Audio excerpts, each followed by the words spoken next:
Now I'm audible.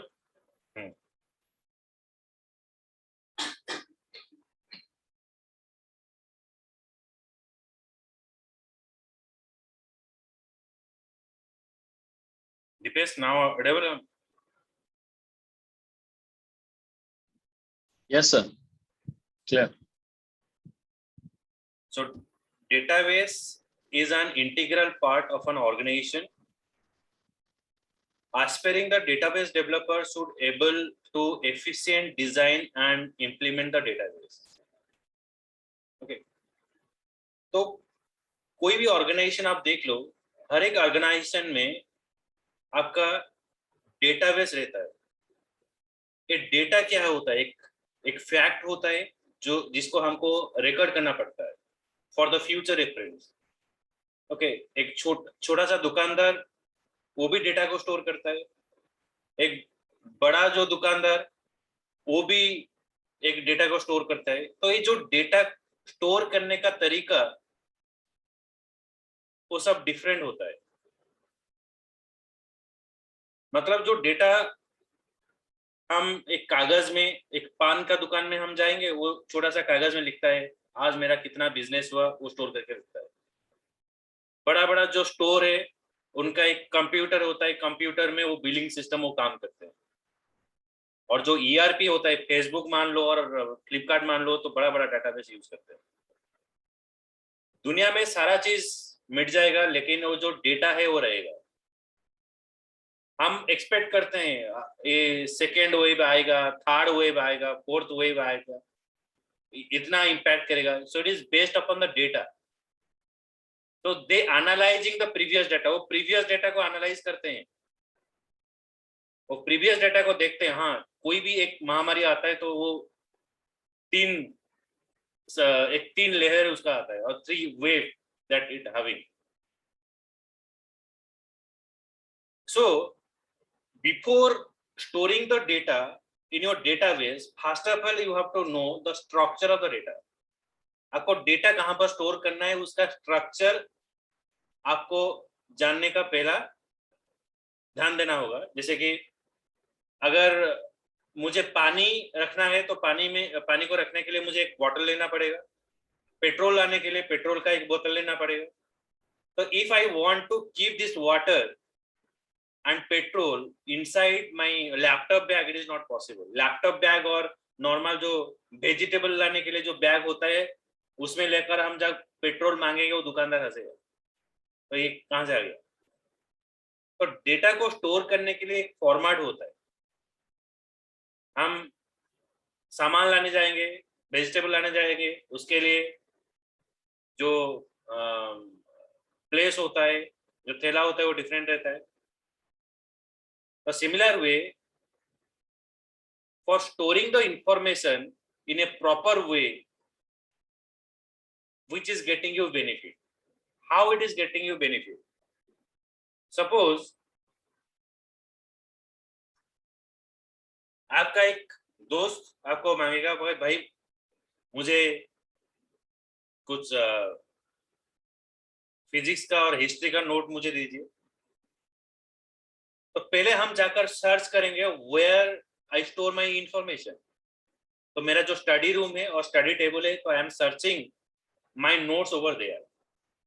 I am not going and directly searching in the kitchen room. Kitchen room में मैं searching करने नहीं जाता. हाँ, कभी कभार पढ़कर मेरे रख लिया होगा, लेकिन पहले मैं सर्च करूंगा कहाँ पर मैं रखा था. There is a study room और your table. So if you store the information properly in proper place, then it becomes easy to getting the information. So in any organization, the data is called as a what? It is a main part or integral part. So before you are going to store the information, मुझे data को store करने से पहले मुझे एक structure चाहिए, एक structure बनाना पड़ेगा. उस स्ट्रक्चर में लेकर मैं डेटा को स्टोर करूंगा. तो इस जो कंसेप्ट जो हम पढ़ेंगे RDBMS concept, relational database management concept, इसके अंदर हम पढ़ेंगे आप कैसे डेटा क्या होता है, और डेटा को आप कैसे स्टोर कर सकते हो। उसके बाद हम सीखेंगे कैसे एक्चुअली डेटा स्टोर होता है। तो first of all in this session we will going to discuss about define the database management system, describe the type of data model. So first of all there is a question comes to your mind, so what is that database? A database actually क्या होता है? Data means what? It is a data means information, any information that you have to store, that is data. कुछ tangible data जो होता है, आपको suppose एक student कितना अच्छा स्कॉलर है तो we are getting that information based upon their career mark, +2 में कितना है, 10th में कितना है, तो ये सारा देखकर हमको पता चल जाएगा what is the status of that student. So data means it is a raw fact which can be recorded. Suppose if I am asking you that you have to calculate or you have to get the information about the rainfall in your city, तो वहां पर जब हम rainfall calculate करते हैं तो वहां पर जो वेदर फोरकास्टर है, जो साइंटिस्ट है, वो कैलकुलेट करते हैं मिलीमीटर में। यहाँ पर बूंद गिना नहीं जाता है, तो you are not counting the drops, how many drops are falling, it is not possible. Rain का ड्रॉप गिनना मुश्किल है, तो उसका जो यूनिट है वो अलग होता है। कोई भी सॉलिड आइटम है, आलू खरीदना है, so you are not asking for give me 2 litre of potatoes, you are asking give me what is the cost for 1 kg, 1 kg 2 kg, KG के हिसाब से हमारा काम होता है। So data means it know the fact which is meaningful can be recorded. I'm not telling you that you have to count the drops, it is not meaningful. हम बाजार में जाएंगे आलू खरीदने के लिए, तो हम पूछेंगे भाई मुझे 2 kg दीजिए और 3 kg दीजिए। I am not asking for that you have to give me 2 litre 3 litre और 4 लीटर, इनरिलेवेंट हो जाएगा। जो डेटा होता है वो मीनिंगफुल होना चाहिए। किस पर्पज के लिए आप डेटा स्टोर कर रहे हो? सपोज मैं स्टूडेंट का इंफॉर्मेशन स्टोर करूंगा, तो वहां पर मुझे एक स्टूडेंट का रजिस्ट्रेशन अगर मुझे करना है, तो वहां पर मुझे क्या इंफॉर्मेशन चाहिए? स्टूडेंट का नेम हो गया, एड्रेस हो गया, कॉन्टैक्ट नंबर हो गया, parents number, permanent address, gender, email ID, that's enough. So in the school management form there is not mention what is your favourite movie, what is your favorite game, what is your favorite food, it is not mentioned over there. But if you go into the social media, in the social media they have that kind of thing, favorite movie, fan followers, so these are the structures are present. तो पहले जब आप information collect करोगे, first you have to analyse for whom you have to storing the information, आप किसके लिए data store कर रहे हो, what is the purpose of storing the information, then you have to gather the data. Data अगर आपको बोला जाएगा स्टूडेंट का डेटा लाओ, तो there is a different of student, +2 का है, 10th का है, +3 का है, बीटेक है, नॉन टेक्निकल का है, टेक्निकल का है, तो you are not collecting the data. Suppose my work is to train the engineering student, so engineering student information is required for me, तो उनका जो डेटा होता है वो मेरे लिए रिलेवेंट होगा, मैं उनके साथ कांटेक्ट कर सकता हूँ। मैं अगर 6th और 7th और 1 और 2 क्लास को कांटेक्ट करूंगा, तो भाई अगर पाइथन पढ़ो या डेटाबेस पढ़ो, इट इज इनरिलेवेंट। तो database is a collection of logical related data. Data means it know the fact which are meaningful and can be recorded. Next, it's saying that, for example, we store the information name, address and telephone number for any person. ये जो information है वो कहाँ पर store होगा? This information can be stored in an address book, और in hard disk.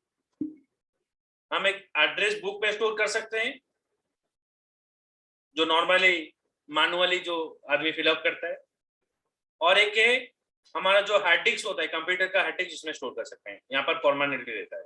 इसमें damage होने का बहुत चांसेस है।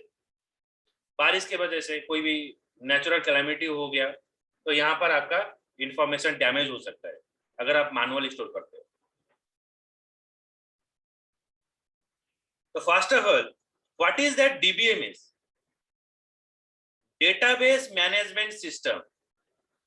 It is a software required to perform the tasks of maintaining the database. अच्छा, हम डेटा क्यों स्टोर करते हैं? डेटा अगर स्टोर करते हैं जो हमको फ्यूचर रेफरेंस के लिए जरूरत पड़ेगा।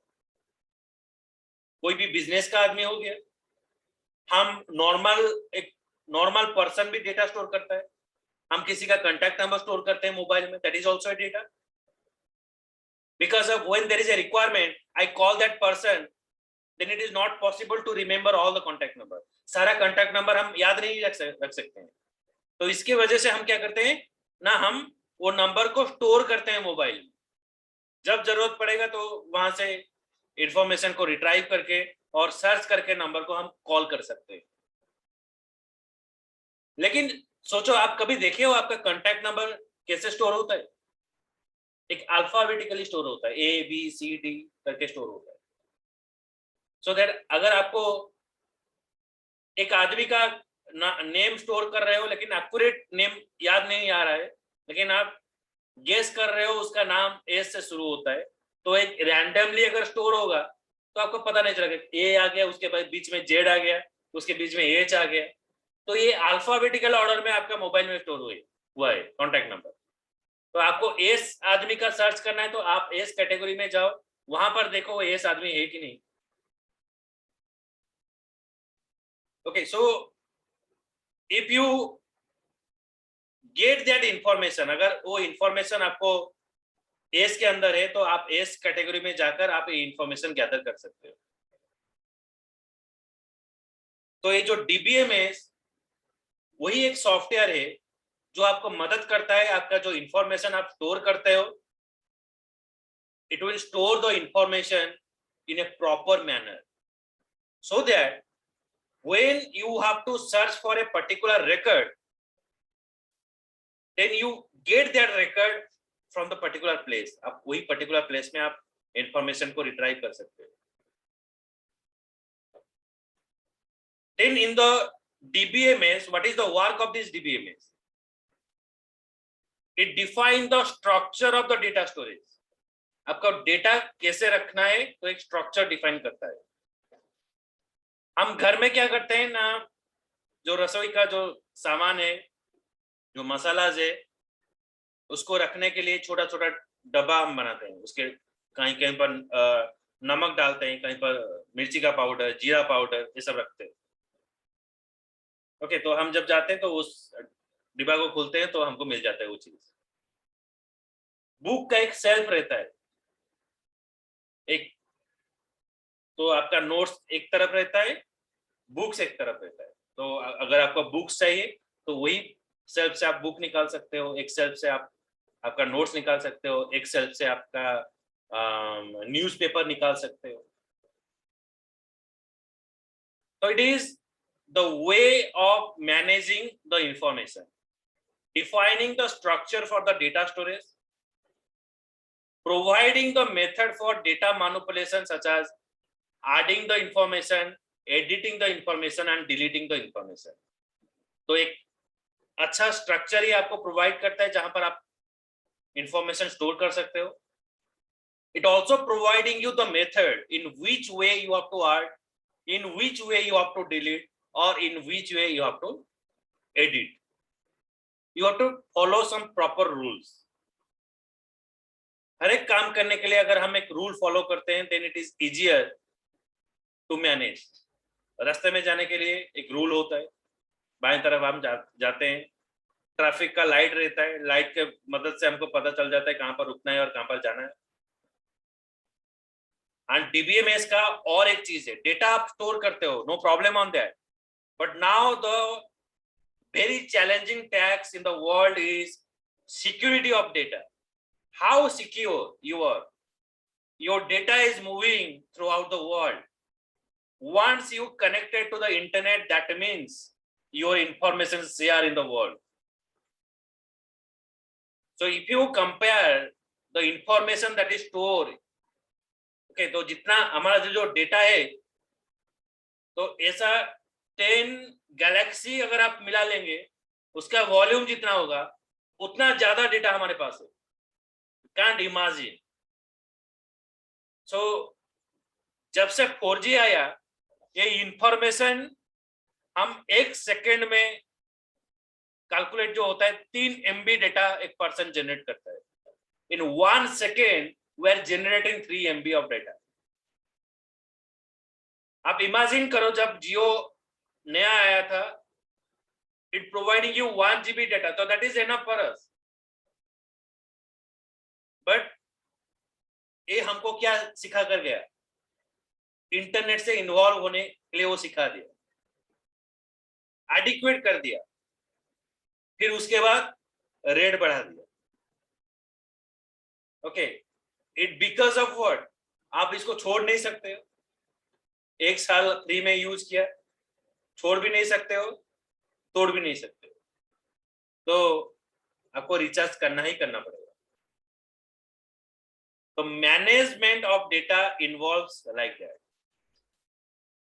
इट डिफाइनिंग, ये जो इंफॉर्मेशन है, मैं सिक्योरिटी के अंदर था, it providing a data security against unauthorized access. तो डीबीएमएस ऐसा एक वे आपको प्रोवाइड करता है, तो आपका जो इंफॉर्मेशन है आप इसको सिक्योर कर सकते हो. आपका डेटा करप्ट नहीं होगा और इलीगली किसी के पास नहीं जाएगा. जैसे कि एटीएम में अगर आप पैसा उठाते हो तो अभी आपको एक ओटीपी देना पड़ता है. तो पहले क्या होता था, जो एक नंबर आ जाएगा, मुझे आगे और पीछे का नंबर पता चल जाएगा तो मैं आराम से पैसा निकाल सकता हूँ. But now after when you go for a transaction, again it is asking for the OTP देने के बाद आपका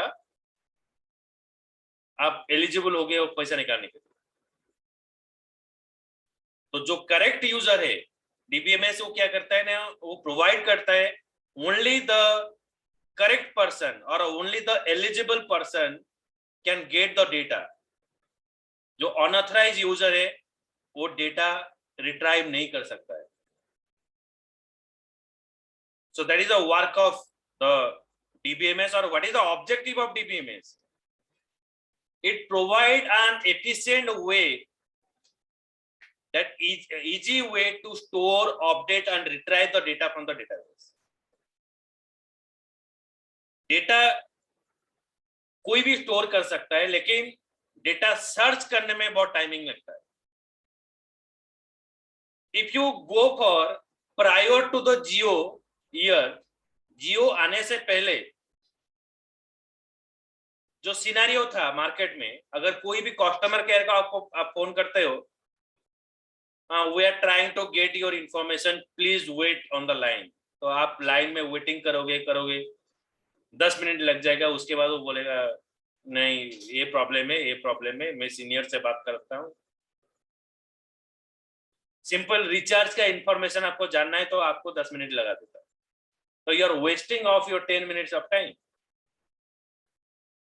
बट अभी हम रेयरली एक्सेस करते हैं कस्टमर केयर.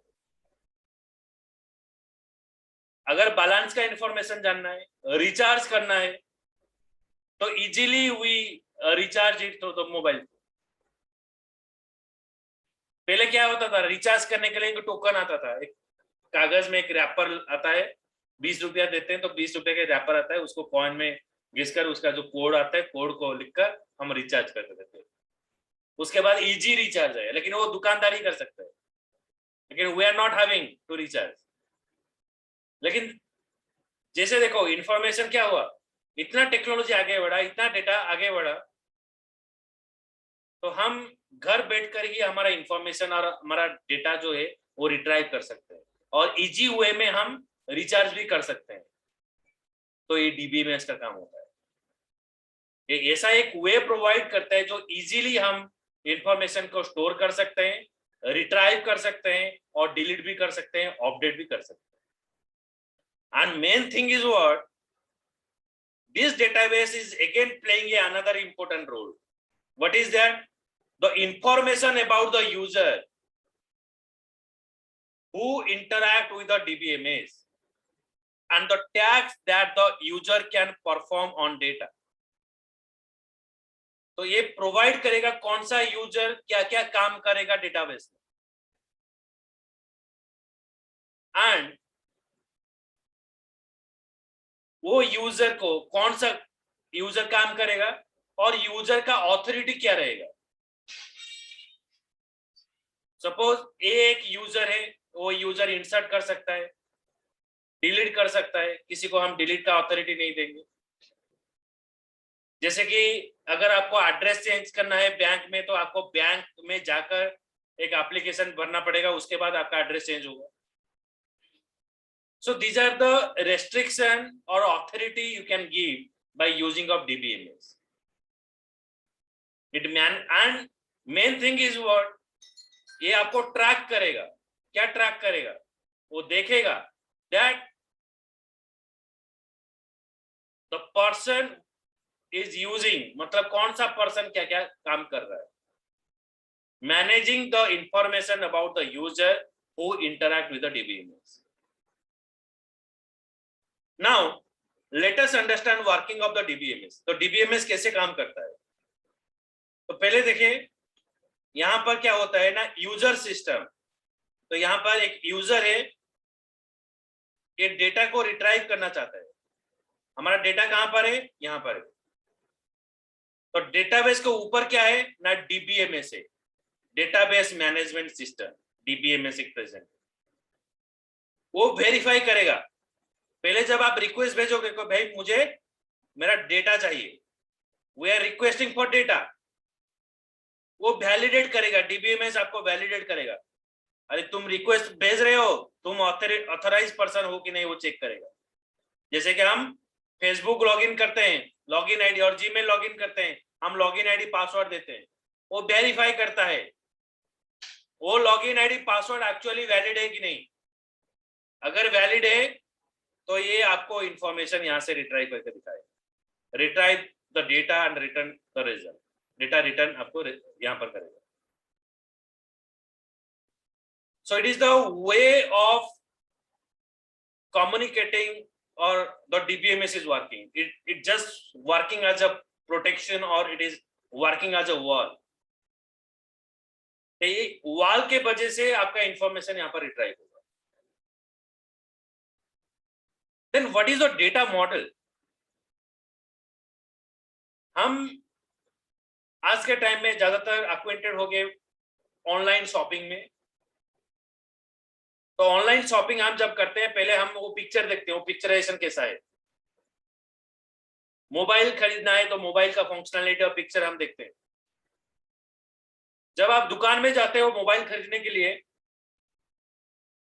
तो दुकानदार के पास कुछ डॉमी मोबाइल रहता है. From that dummy mobile you assume that your mobile looks like this. मेरा मोबाइल ऐसा होगा. तो that is called as the what, model.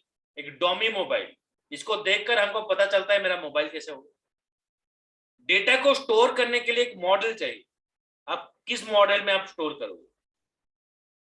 जैसे कि हम ड्रेस जब खरीदते हैं, तो पहले हमारा दिमाग में रहता है हम ड्रेस किस ओकेजन के लिए खरीद रहे हैं. नॉर्मली खरीद रहे हैं, या शादी है, पिकनिक में जाना है, और मुझे कॉलेज का कोई प्रेजेंटेशन देना है, और नौकरी में जाना है. So depending upon the situation we purchase the dress. पूजा में खरीदना है, उसका ड्रेस स्ट्रक्चर अलग रहता है, कुर्ता ये सब पूजा में बैठने के लिए.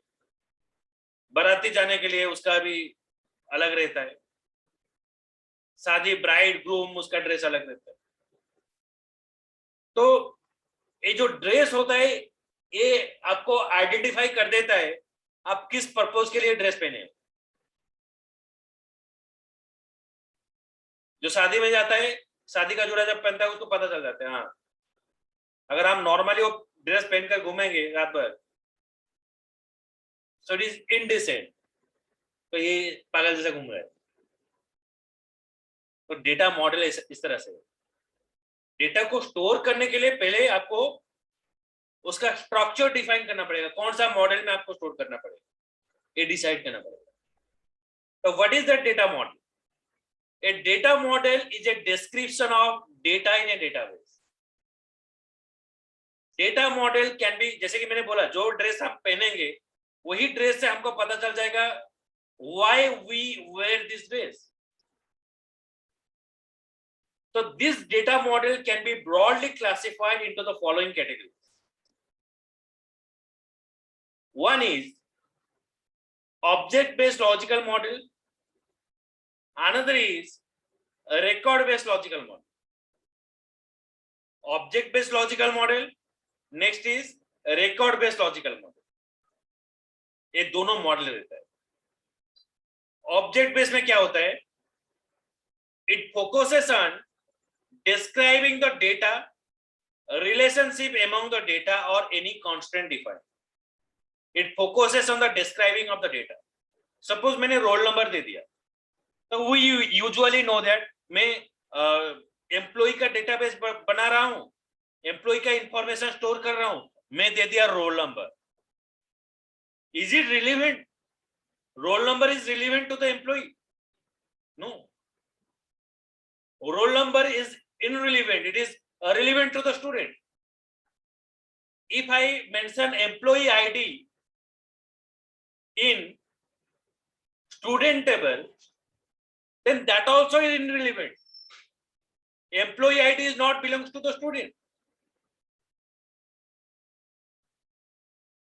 So जब हम डेटा स्टोर करेंगे, डेटा स्ट्रक्चर से स्टोर करेंगे, तो वो डेटा के मदद से हमको पता चल जाएगा वो कहां पर रहेगा। और जो आप डिफाइन करोगे, suppose employee ID, that means we come to know that is it belongs to the employ.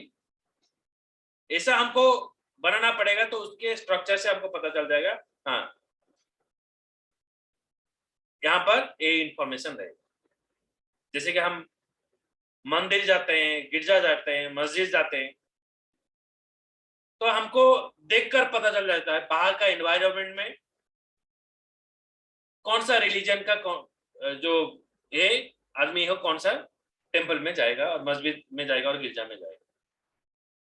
तो appearance is saying that where to worship. Fruit का दुकान जो है वो पता चल जाता है वहां पर फ्रूट ही फ्रूट है, तो वहां पर हम जाकर ब्रेकफास्ट मांगेंगे, भाई इडली डोसा दो, पागल हो गया। इडली डोसा के दुकान पर, टिफिन का दुकान पर हम जाएंगे तो भाई फ्रूट्स दो, वहां पर नहीं मिलेगा। So object-based logical model is saying that it focuses on the describing of the data and relationship among the data. What is that? जब आप स्कूलिंग में पढ़े होगे और आपका रिजल्ट डिक्लेयर हो गया, तो आपको रिजल्ट देखने के लिए आप पहले आपका रोल नंबर देते हो। So from your roll number you get all the information. आपका फिजिक्स का मार्क आ जाता है, केमिस्ट्री का मार्क आ जाता है, इंग्लिश का मार्क आ जाता है, तो सारा सब्जेक्ट का मार्क आपका आ जाता है based upon your roll number. So your roll number is related to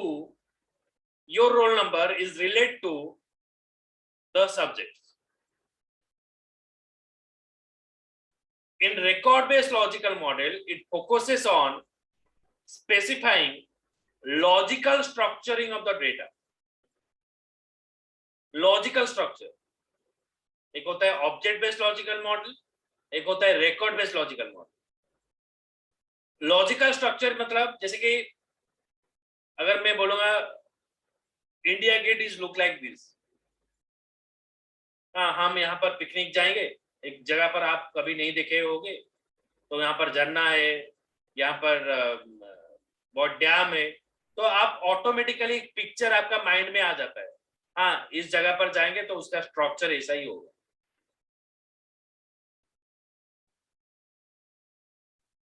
तो This one is saying that record based is logical model is saying that it specify the logical structuring of the database. मतलब आपका data कैसे store होगा उसका जो एक structure होता है यहां पर आपको पता चल जाएगा. So let us understand the object based logical model. In object based logical model we're using ER model, entity relationship model. So what is that entity relationship model? It views the real world as collection of object or entity and relationship among them. View the real world. Real world का मतलब क्या है? हम information किसका store कर रहे हैं? Living beings और जो हमारा आसपास का जो चीज है जिसको हम देख सकते हैं, फील कर सकते हैं, तो उसका इंफॉर्मेशन हम स्टोर कर सकते हैं. रियल वर्ल्ड का इंफॉर्मेशन हम स्टोर करते हैं. व्यूज द रियल वर्ल्ड आज कलेक्शन ऑफ ऑब्जेक्ट और एंटिटी. एंटिटी क्या होता है और ऑब्जेक्ट क्या होता है? जिसके लिए आप इंफॉर्मेशन स्टोर कर रहे हो. So that is called the entity. Entity means for whom you are storing the information. Suppose I want to store the information for you. So here you are called as the entities. And what are the information I am storing for you? I'm asking for your contact number. I'm asking for your mail ID. So that is called as your attributes. जो information मैं store कर रहा हूं इसको बोला जाता है attributes. जो इंफॉर्मेशन जिसके लिए मैं इंफॉर्मेशन स्टोर कर रहा हूं इसको बोला जाता है entity. ER diagram has a corresponding diagram technique. Every ER diagram has a corresponding diagram technique. इस तरह से इसको बोला जाता है ER diagram. तो पहले जब आप एक डेटाबेस डेवलपर बनोगे और डेटाबेस मैनेजर बनोगे तो आप पहले डेटाबेस नहीं बनाओगे, पहले आप स्ट्रक्चर बनाओगे कैसे आपका इंफॉर्मेशन स्टोर होगा. तो यहां पर देखिए जो कोर्स एंड सेमिस्टर, यहां पर मैं दो इंफॉर्मेशन स्टोर कर रहा हूं. किसके लिए? ना कोर्स के लिए स्टोर कर रहा हूं और सेमिस्टर के लिए स्टोर कर रहा हूं.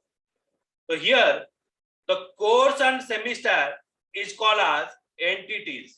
तो इसको बोला जाता है entities. And here we store title, code, end date, semester is called the attribute. Title, code is attribute. मतलब ये जो एंटिटी के लिए जो इंफॉर्मेशन आप स्टोर कर रहे हो इसको बोला जाता है attributes. And here it is called the attributes. ये दोनों जो कोर्स एंड सेमिस्टर है उसको बोला जाता है एंटिटीज. एंड ये जो डायमंड सिंबल है इसको डायमंड सिंबल बोला जाता है. So this diamond symbol is called as the relationship. It find out the relationship between the entities. So course and semester is what? It is called as the entities. Entities means for whom we are storing the information. Attribute means what are the information you are storing. अब कौन सा information आप store कर रहे हो ये हो गया आपका attribute. This is called as the your ER diagram. Entity क्या होता है? Entity is any object. It is an object, it is a place, it is a person, or you can say it is any activity for whom you are storing the information. It can be categorized as entity type and entity instance. So this entity is again of two types. One is entity type, another is entity instance. In the ER model diagram technique, entities are named or represented inside a box. The entity is represented inside a box. Student, course, grade, it is represented inside a box. This entity can be of following type. One is dependent entity, another is independent entity. ये entity दो तरीका का होता है. एक है dependent entity. Dependent entity का मतलब क्या है? Those are the entity dependent upon another entity. Those entity depend upon another entity. मैं एक एग्जांपल लेता हूं, जब एक स्टूडेंट रजिस्ट्रेशन लेता है किसी भी कॉलेज में, पहले स्टूडेंट का पर्सनल इंफॉर्मेशन स्टोर होता है, उसके बाद जब एग्जाम देता है उसके अंदर एक एकेडमिक इंफॉर्मेशन स्टोर होता है। तो यहां पर देखिए, अगर स्टूडेंट ही नहीं होगा तो एकेडमिक का कुछ काम नहीं है।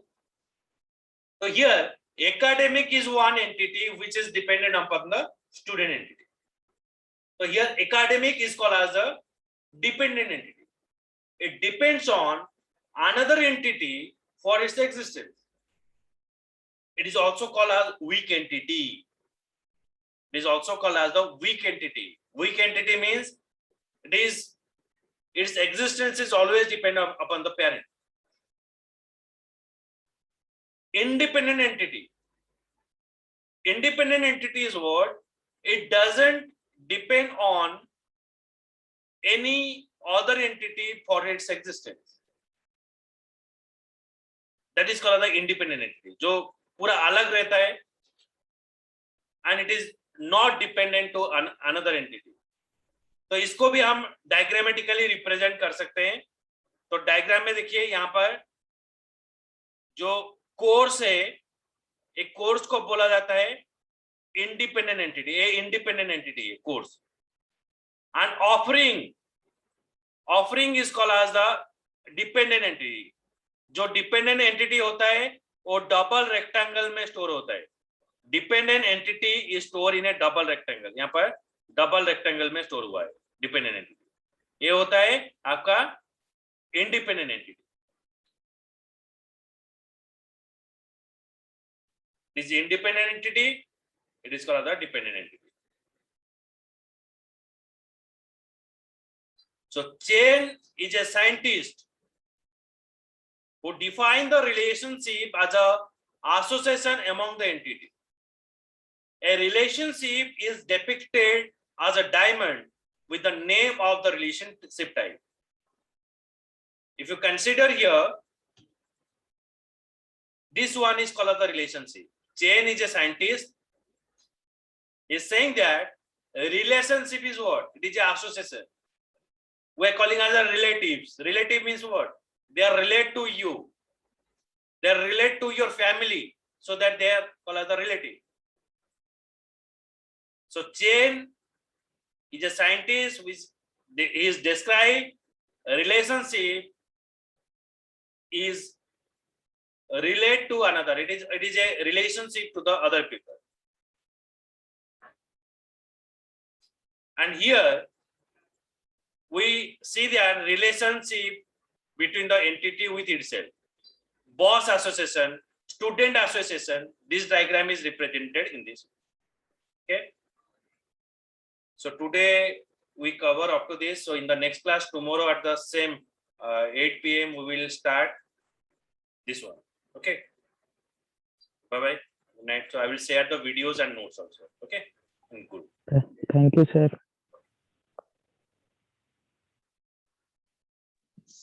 Thanks a lot, sir. Thank you. Welcome, Deepak.